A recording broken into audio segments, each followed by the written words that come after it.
If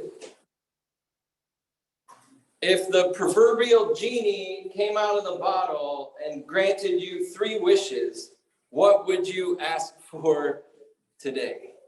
I asked this question once to a group of 10 and 11-year-olds, and you never see kids more excited to answer a question.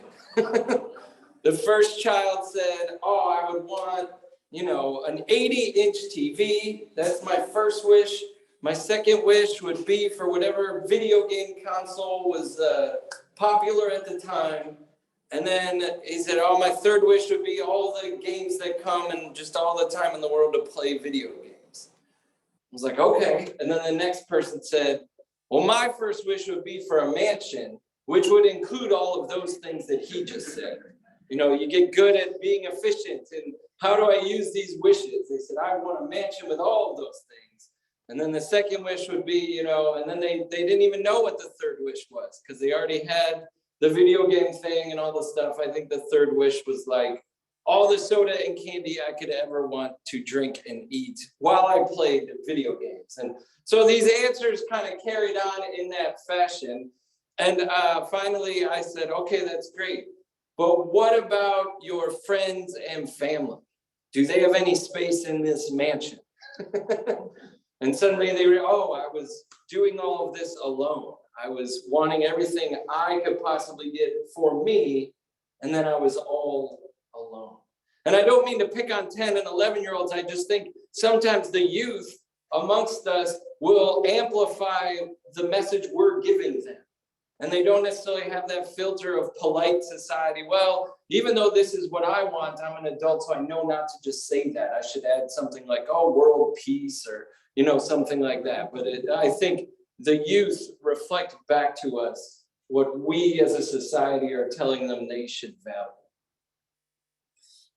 Well, this same question was asked of Solomon when he became king. His father had been the mightiest king in Israel. They had started with Saul. That didn't go so great, but then they had David, and he was the paragon, this military warrior. He established the kingdom in its largest geographic region, had conquered all the foes, and set up this kingdom. And now young Solomon is being made king. And so he offers all these sacrifices. It's kind of has this air of this myth, right? Where he offers like 1,000 rams and 1,000 goats and all of these sacrifices.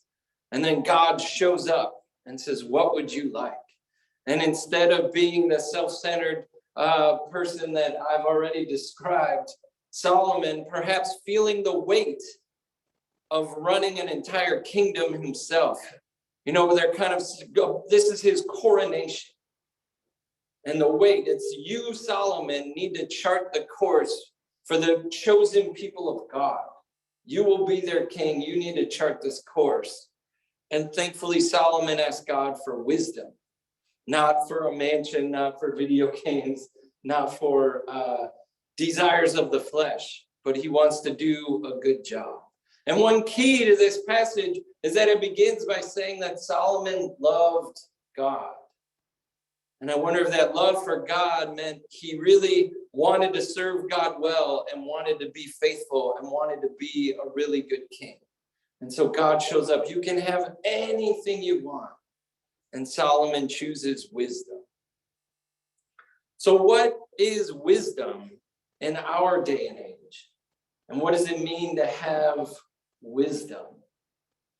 I remember working at a small Christian nonprofit organization that always struggled financially and was always kind of, are we going to survive or not? And the president of that organization was kind of this leadership guru. And I learned that he could talk leadership very well. He had written a dissertation on leadership. He had read all these books. But as an employee in the organization observing his leadership, I learned that you can have the best process for gathering information. You can include everyone in whatever decision you need to make. You can have great brainstorming forums. You can do this, you can do that. But then at the end of the day, there comes a point where it's like, all right, you need to do option A or option B, maybe even option C. And you're the president of the organization. You have to decide. And you can have whatever great process, you can get all the info in whatever way, but you got to decide. And history is going to judge whether or not you made the right decision. And I would say that ability to make the right decision is wisdom. You can leadership, you can do all this process, you can get this, but what are you going to decide? Option A or B or even C? What are we going to do? And how do you make that decision? You can read all the books you want, but at the end of the day, you have to decide, and you better not make a mistake. And that to me is wisdom. So you can get in, there's a lot of amazing leaders in our congregation, and we could debate after the sermon whether or not leaders are born or made, or even if my definition of leadership is good. But the point here is, what is wisdom? And perhaps it's that ability to see things truthfully as they are, both on a big picture perspective and on a very small micro level. Perhaps wisdom is an ability to take that all in and then make the right decision. Now, on the opposite end of that then would be seeing the world untruthfully, seeing the world falsely. And this is where I think an extreme example would be people who struggle with mental health issues. When someone's having a mental health crisis or is in the midst of mental illness, part of that is the inability to see the world truthfully around them, right? And on a minor level, it might be someone who struggles with depression and doesn't want to get out of bed in the morning. And maybe they just feel weary and they don't want to get out of bed. But a part of that too is maybe subconsciously, there's nothing worth getting out of bed for. And that's not true. There's plenty of amazing, beautiful things in this life. And there's definitely reasons to get out of bed every single day. But when you're struggling with depression, it just doesn't feel like it. It feels like there's nothing. You're not seeing the world as truthfully as you can.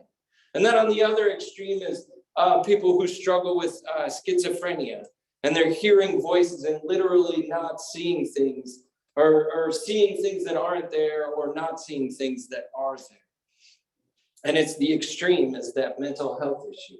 So how do we then, if wisdom involves seeing things truthfully and accurately, how do we grow in our wisdom?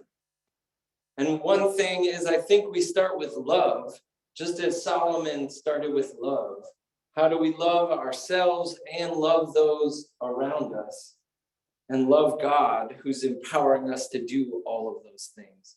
But then two, I think what helps is if we get good perspective, right? To see things truthfully means you have a good perspective, both on a very micro level and then way back up here on a very big picture level.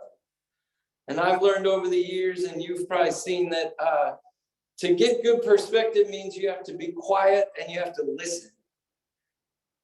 And another way of listening to me is also reading. You can read good books, you can read essays, you can read this or that. That's a form of listening, is to be quiet and read, but also to be quiet and listen to people tell their story and listen to other voices that are around you.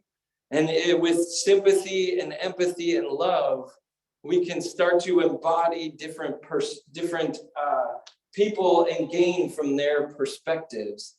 And I think this allows us to see the world more truthfully. The more we're listening, the more we're loving, the more we get empathy and sympathy for those around us, the more wise we become. And that's it, right? If God were to show up to you today, like God showed up to Solomon, what would you ask God for today? And I think hopefully perspective and maybe years of life, we get rid of all the mansions and the video games and all that. But what would we really want today? And if we're asking for wisdom, how can we learn how to live wisely, to see the world truthfully, and to love those around us?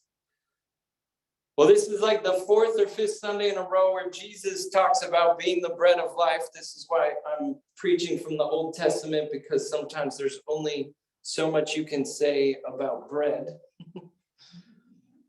But I also think a good perspective comes from us taking the Eucharist and hearing the story and seeing Jesus as the bread of life and taking that in. And we're in the Eucharistic prayer, we're also participating and learning and immersing ourselves in the story of God, which centers around the death and resurrection of Jesus. And every week, if you hear that and you hear that Jesus died, you're also having like a mini Ash Wednesday moment, because as part of life is also includes death. And it's this mini reminder that someday we will die. And that's not the end, because we're partaking of this bread of life, and someday we will be raised up and join with all the saints, and it'll be beautiful. But that weekly reminder of death also gives us another perspective, also draws us in and gives us an ability to see things more truthfully. There was a seminarian working at a church as part of his field education. And he was sitting there, and the rector came up to him one day and said, "What are you doing right now?" He said, "No, nothing important." He said, "All right, let's go for a walk."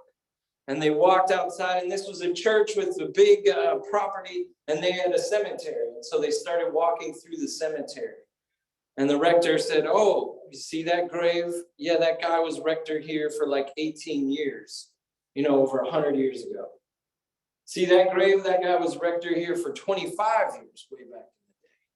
Said, "Oh, and this guy, he was rector, for 15 years. He said, at some point, each of these priests truly felt deep down that the ministry of this church could not survive without them." That's some good, honest, wise perspective coming in. And I think as gruesome and sad as it may sound to be reminded that someday we will all die, I also think that brings wisdom and perspective. And in some ways is freeing. Because we not only are reminded we'll die, but then right after we partake of the bread of life, and we are reminded of the resurrection. All of these things, trying to hold it all together, sit with it all, brings us clarity and wisdom. And so may we, as a people, thinking about God, saying, what do you truly desire? If we really love God, then we'll ask for wisdom. And wisdom will bring truth, and then we will be filled with love and hopefully go out and love those around us. Amen.